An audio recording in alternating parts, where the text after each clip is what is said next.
کو نہیں پہنچے کہ نے کہا حضور با پردہ عورت. فرمایا بات تمہاری ٹھیک ہے پر تم میری مراد کو.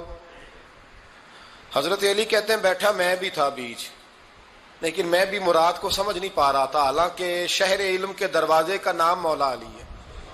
فرماتے ہیں اس وقت اللہ کی حکمت تھی کہ جواب کوئی اور دے. تو حضرت علی کہتے ہیں قد بھی میرا چھوٹا تھا، بیٹھا بھی میں پیچھے تھا، تو تھوڑی گردن اور جھکا کے نا تو میں نکل گیا اور فاطمہ کے حجرے میں پہنچ گیا.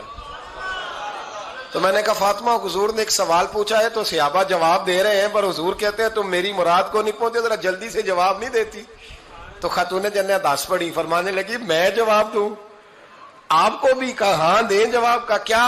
فرمانے لگے بتاؤ سب سے بہترین عورت دنیا کی کون سی، سب سے بہترین؟ تو جناب فاطمہ کہنے لگی سادہ سا جواب تھا، آپ لوگوں کو آیا کیوں نہیں؟ کہا چلو بتاؤ.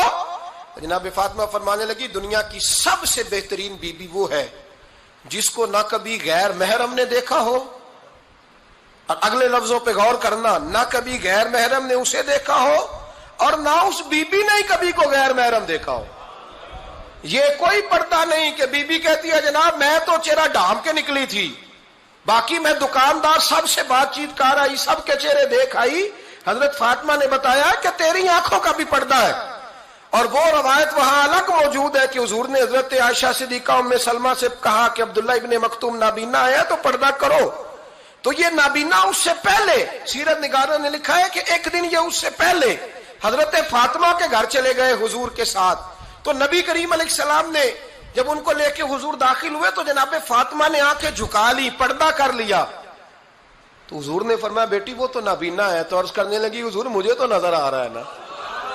یعنی حضور نے جو ازواج کو کہا وہ بات کی. جناب فاطمہ کا جو انداز ہے وہ نرالا ہے. تو حضرت علی کہتے ہیں جناب فاطمہ نے جواب دیا کہ بہترین عورت وہ جسے نہ کبھی غیر محرم دیکھا ہو اور نہ غیر محرم نے کبھی، وہ بی بی نے بھی کبھی غیر محرم بندہ نہ دیکھا ہو، دیکھا ہی نہ ہو اس نے. یہ پوائنٹ ذرا مشکل ہے، سمجھنے والا ہے. تو حضرت علی کہتے ہیں میں وہاں سے گردن جھکائی اور بیچ آ کے بیٹھ گیا، بات ابھی جاری تھی.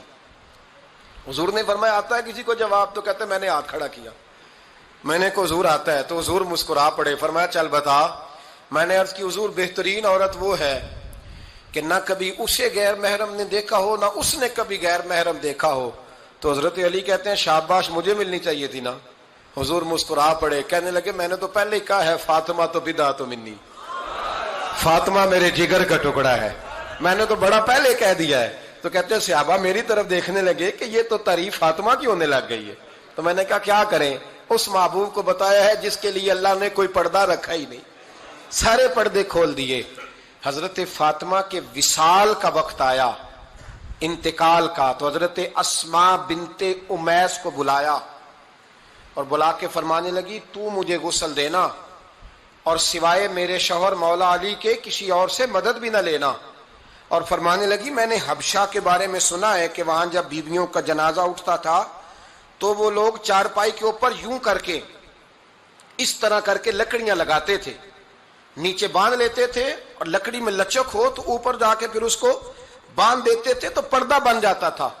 فرمایا میں نے علی کو بتا دیا ہے، تمہیں بھی بتا رہی ہوں، جنازہ میرا رات کو اٹھانا اور لکڑیاں لگا کے نا تو اوپر پردہ کر لینا، میرے وجود پر پڑی ہوئی چادر پر بھی کسی کی نظر نہیں پڑنی چاہیے. رات کو جنازہ اٹھانا اور رات کو مجھے دفن کر دینا. مدینہ منورہ میں حضور کے وصال ظاہری کے 6 ماہ بعد جناب فاطمہ الزہرا کا جنازہ اٹھا. تو مسجد نبوی شریف سے ایک شخص اپنی داڑھی آنسوؤں سے بھگوتا ہوا نکلا. تو حضرت ابوبکر صدیق نے کھڑا کر کے پوچھا کیوں نبی پاک کے چچا عباس روتے کیوں ہو؟ حضرت عباس کہنے لگے پہلے حضور گئے تھے، اب نبی پاک کی تصویر بھی چلی گئی. کہ کیا ہوا؟ کہ جناب فاطمہ کا وصال ہوا.